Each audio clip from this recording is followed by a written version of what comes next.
Hi friends, it's Colleen from Mountain Ridge Homestead. Today we're going to be making my favorite sandwich bread recipe. It's so good and it's so delicious and so easy, so I thought I'd bring you along. This is a recipe that I've been using for probably over 3 years, and it's from Heather at the Needy Homestead. I've been using quite a few of her recipes for her bread recipes.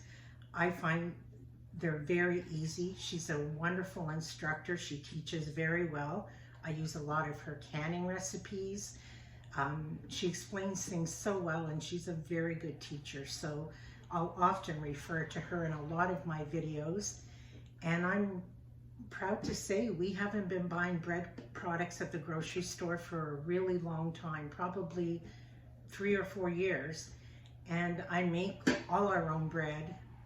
Sandwich bread, baguettes, rye bread, hamburger buns, and I don't like how you can buy a bread at the store, which costs about $3 or $4 a loaf here for a good loaf of bread, and it can stay fresh on the counter for 3 to 4 weeks. And we've broken down the cost for our bread, and for a white sandwich bread, it costs us about 30 cents a loaf. The only difference probably that you'll see here is that I use a Pullman pan for this recipe because I like a square sandwich bread. A Pullman pan, they come in different sizes. I like this size. It has a removable sliding lid, and you cook it with the lid on. And you end up with the perfect square loaf, which I like for sandwiches, toast, or whatever. And it's an investment, but in the long run, it pays off. I have 2 of these. I generally cook 2 loaves of bread at a time. I have 2 mixers. For today's video, I'll only be doing 1, but I love the Pullman pan. It bakes it just perfectly. And there's nothing wrong with a homemade sandwich bread that you don't use the Pullman pan, but sometimes when you get the top rounded edge, it's lopsided or it doesn't bake evenly, and I want my sandwich bread perfect, so that's why I use it. But it definitely pays off because I use it every single time. So I'm going to bring you in close. We're going to start making the bread, and it's going to be great. Okay, so here we go. Into our mixer, into our bowl, we're going to add 1.5 cups of warm water, and we're going to add 2 teaspoons of yeast. I buy my yeast in bulk and keep it in the freezer, and then I just keep refilling my little jar here as I need it. And then we need 2 tablespoons of sugar to get the yeast activated.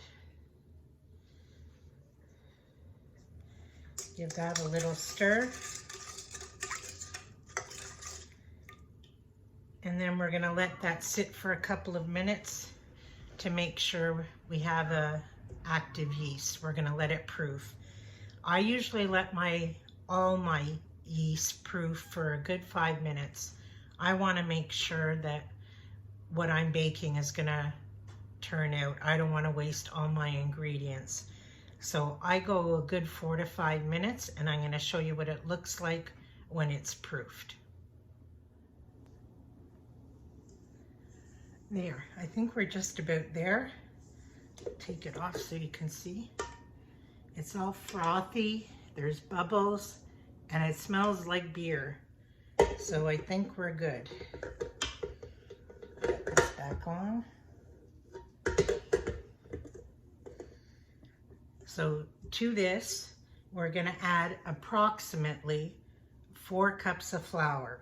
And I say approximately because when I bake this in the winter time, I use about 3.5 cups of flour.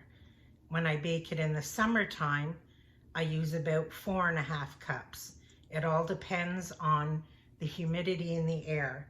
So now we're in May, so today will be a surprise. I'm not quite sure how much we'll use. We'll see as it's mixing how much I have to add. I'm going to start with a 3.5 and we'll see how it goes. So I'm going to add 1, and I'm adding all-purpose flour. If you're in Canada, you can use all-purpose flour. If you're in the US, it's bread flour.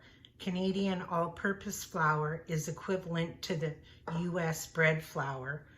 Or you can always add, I don't because I just use all-purpose flour, but if you ever wanted to, you add, I think it's a teaspoon per cup of all-purpose flour to turn this into bread flour. But when I learned that Canadian all-purpose flour was equivalent to US bread flour, I stopped using that because bread flour is very expensive here. So that's 2, and I level it off with a knife. I don't shake it, I just like do the scoop and level. That's 3, and I'll do about a half. We're going to start with that until we mix it. We're also adding in 2 tablespoons of softened butter, not really melted, just soft.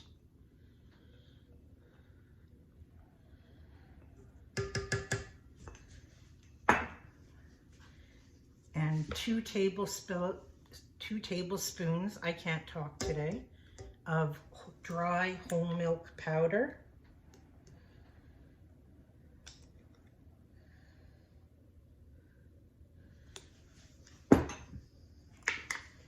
And 1 teaspoon of salt. I'm using sea salt. And according to Heather at the Needy Homesteader, you try not to put your salt on your yeast. You always put it on the top of your flour. So now I'll attach my dough hook.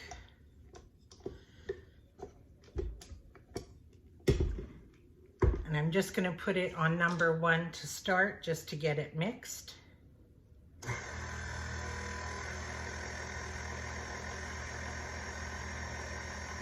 Hardly any ingredients, it's that simple. Now number 2.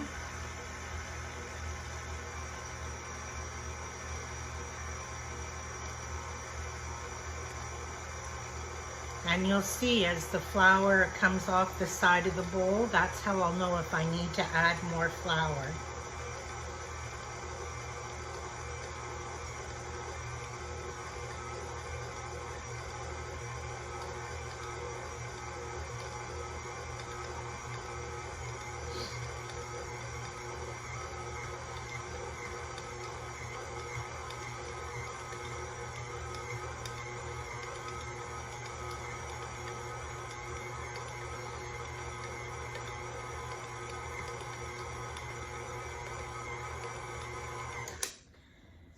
Okay, so I'll show you.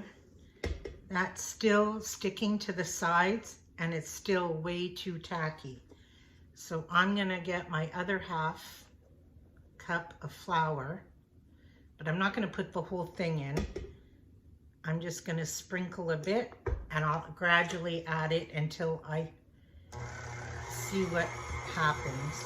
And I never put the mixer over number 2.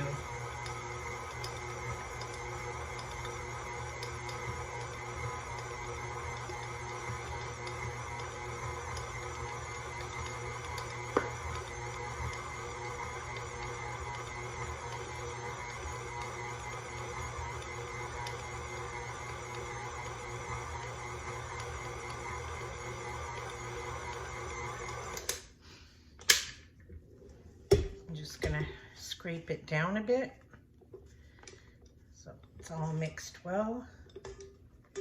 Get the sides down.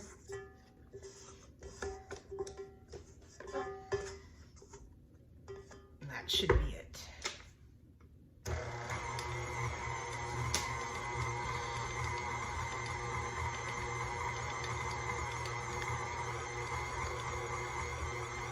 It's still sticking at the bottom just a touch.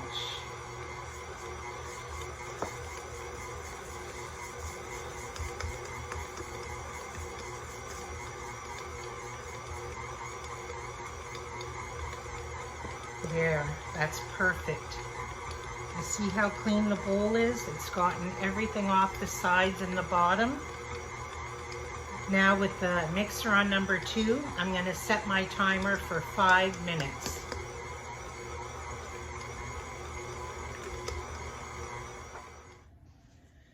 Okay, the timer just went off and it looks great. So I just take, I floured my board a wee bit. I just take a little bit with very clean hands. I just washed my hands. I've tied my hair back and I just take the dough off. It should be just a wee bit sticky. I'll show you.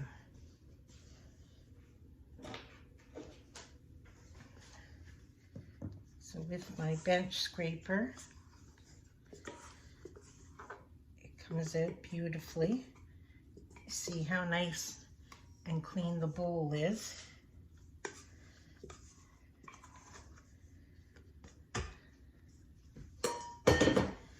So it's slightly tacky, but it's not really sticky. So all I want to do now is just knead it a wee bit. It's a beautiful soft dough. So I'm just going to knead it just a little bit to get the gluten stretched a little bit more.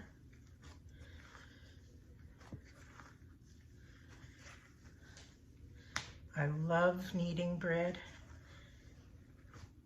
If I had the strength, I'd probably knead the whole thing by hand, but when you have wonderful machines like a KitchenAid, so it doesn't need it for long because the machine did pretty much all the work. So now I'm just going to take it and I just drag it a bit with my hands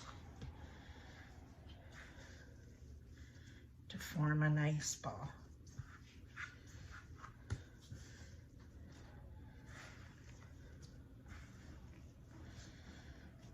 And there we have it, a beautiful, I love bread dough.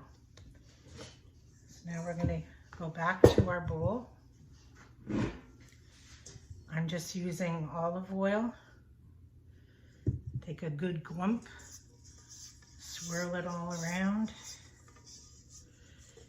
We're going to take our dough ball face side down, swoosh it around,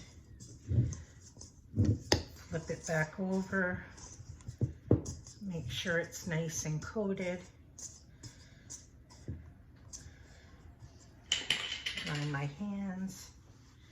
Now I used to always cover my dough with a slightly damp tea towel, but I've been reading lately and I find it's worked really well to cover your bread with plastic wrap, that it keeps the moisture content in there better, and I find I've been getting a much better rise lately when I've used plastic wrap, so that's what I'm using. The only thing is you have to be careful on what type of bread you're doing. For example, this bread isn't going to rise above this bowl. If you were doing if you put your bread in a bowl that you know is going to rise above it, you don't put your plastic on tight because that will stop the bread from rising to a certain level. I'm not really putting it on tight, I'm just putting it on loose, and I know this dough isn't going to come that high. So now what I'm going to do is I'm putting this in my oven with the oven light on. I'm going to put it right under the oven light. It's the warmest spot right now in my house. It's May, I don't have the heat on. It's not warm enough really, it's not sunny today to put it in any window or anything. So today it's going in my oven with the oven light. It's going to go there for an hour while it rises, and then I'll get set up and we'll roll it out and put it in the Pullman pan, and it'll do a quick second rise. So I'll see you in a bit.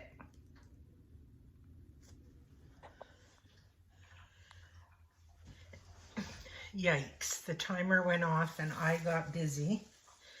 So we got a really good rise. I hope I didn't let it over rise. because you can do that. So we'll punch it all down with very clean hands. I just washed my hands again. So now I'm just going to kind of make this into a triangle. God.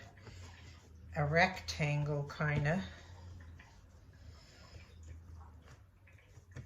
Just like that.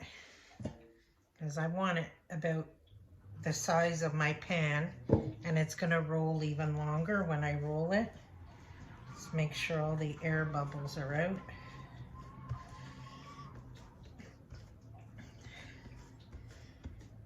Heather at the Needy Homesteader does a much better job, but I just get it done. Hers are prettier. So, and then I'm just going to start rolling it up. Try and get it tight as I can.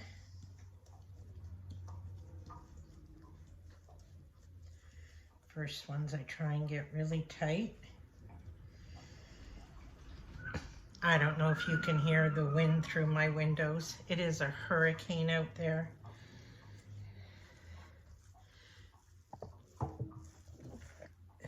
See what I mean? How long it goes? So I'll just tuck those ends in. Just puncture it. Seal up the ends. And get my seam.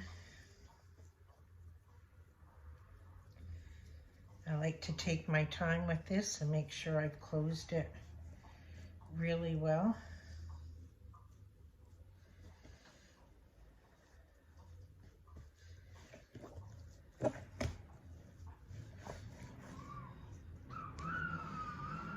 Sure there's no gaps anywhere, all closed up.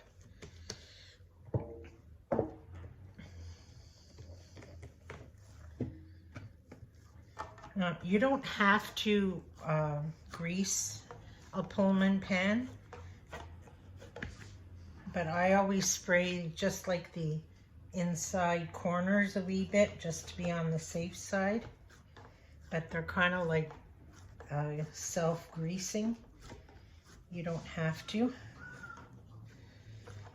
So I just flatten this down a wee bit to get it into the corners, but it's going to rise well. So it's going to look like that. And I take my lid and I'm going to slide that on. Now I'm going to preset my oven to 350. I'm just going to set this on top of the stove for about 20 to 30 minutes while the oven preheats. Let it rise again, and then it's going to go into the oven for about 30-35 minutes. I'll show you what it looks like before it goes back into the oven. We'll be back.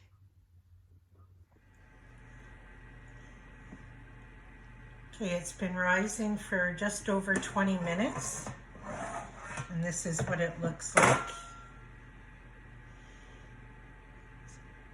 Looks absolutely beautiful. Smells great.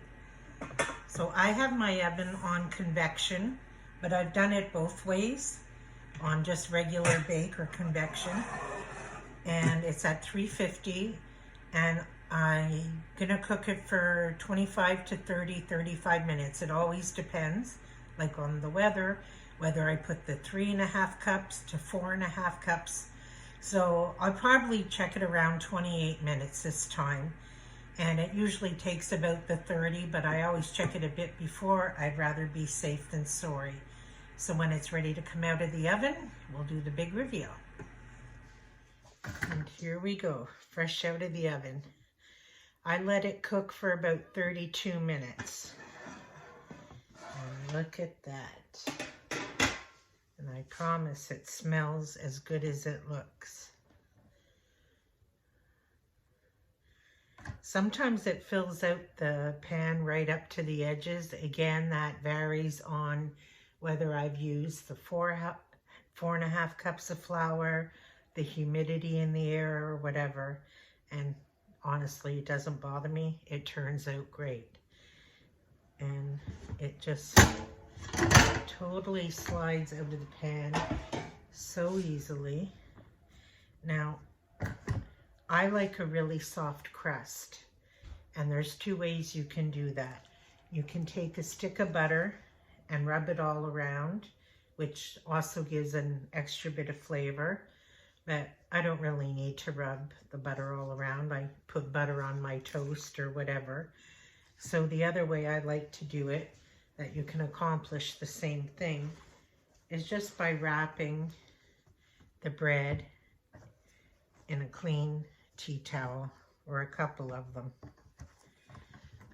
So it's still on the cooling rack where there's air coming underneath it, so it's not sitting on a flat surface. But I just wrap it well in 2 clean tea towels. I'll let it sit like this for about half an hour, and it's going to make the crust softer than it would just leaving it open to the air. So when it's completely cooled down, we'll slice it up, and you'll see just what a beautiful crumb it has and how I store it so it lasts us the whole loaf. So here we have it, and I've mastered a lot of things in the kitchen. I can cook, I can bake, I can, I preserve food, but one of the things I'm not very good at is cutting bread. So I rely very much on this handy dandy bread cutter, and I'm not ashamed to say that. I love this thing, and it cuts bread beautifully. And I like my sandwich bread cut in nice slices, so I use it. So I wanted to show you the beautiful crumb on the bread. It's absolutely gorgeous. And then how well it slices up. And this thing allows you to cut bread in different sizes. So I'm using the larger slice.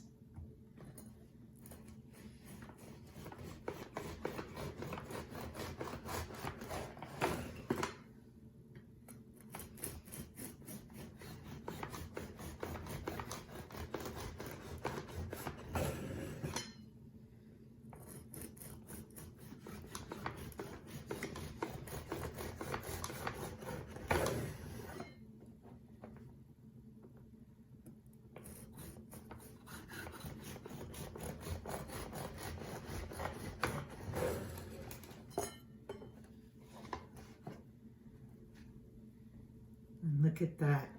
It's absolutely beautiful. Soft crust and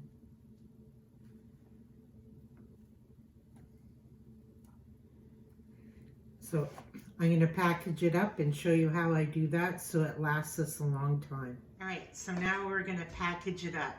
And I just wanted to say, this whole process may seem time consuming by watching it on a video or very long, but in real life, real time, it's not. It's because I stopped and started and took my time to show you, but it really goes by very fast. You do it a couple of times and it becomes second nature. It's really fast to make homemade bread. It's just the rise time in between. And I put the timer on my phone, I put it in my pocket, and I can go around and do other things while the bread is rising. I'm not sitting in the kitchen the whole time waiting for it to be done. So it's just the quick time in the mixer really is the worst part, and then that's it. So don't ever be intimidated thinking that it's something that takes an awfully long time when it really doesn't. Other breads maybe, but your everyday sandwich bread doesn't. So let me show you what I do. And this is maybe a bit of overkill, but if I've gone to all this time and trouble and money to make my homemade bread, like I said earlier, homemade bread doesn't keep very well. And I want it to keep fresh, every single piece, until I finish the loaf. So what I do and I reuse these bags each time. Sorry, my oven's ready for supper. I reuse these Ziploc sandwich bags every time. I take 2 pieces of bread and put it in each one. And this is a lock and lock container, and this container holds 1 whole loaf of bread. And it closes like that. And this container, I put in my freezer of my fridge in the kitchen. And then every time we want sandwich bread, we take out 2 pieces or more, whatever we're having. But I take it out for toast, I take it out for sandwiches. It literally defrosts within minutes, or I take it out the night before, depending on knowing what we're having. Or if I know we're having company, I'll make a whole bread and just keep it out. But I'm talking on a day-to-day basis when it's just my husband and I know we're not going to go through a whole loaf of bread very quickly. I like to eat it fresh. I like that fresh taste feeling or taste. I don't feel guilty about using plastic because I know I'm going to reuse these every single time until they can't be reused anymore. This container is the perfect size, even if the bread rose a little bit bigger, it would fit it as well. I could probably fit even 3 slices in here, but 2 slices is perfect for us. So even when I take it out of the freezer, it defrosts in no time, or we have it as toast.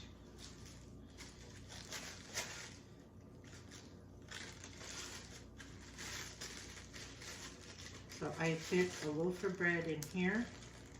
So usually when I make 2 loaves of bread at a time, I have another one of these I'll keep in the downstairs freezer, and then we'll either rotate or whatever. And if this fills up, I still have room down the side here to put another few slices. So then I just lock it up, because if I didn't put it in the Ziploc bags, I find when you put bread in the freezer, you know, you get those like ice crystals or whatever on it.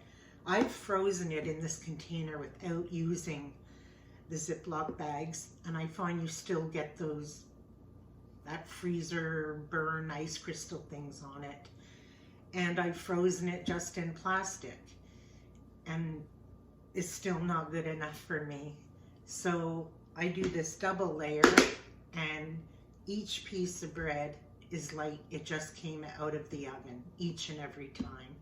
So I don't mind taking the extra time. It takes less than 3 minutes to do the whole thing, quite honestly, and it's worth every single piece of bread that we eat for the next week and a half. So I hope this video encouraged you to make bread. It's really, really easy, and it's so rewarding and so delicious. Thank you for taking the time, and until we're together again, take care.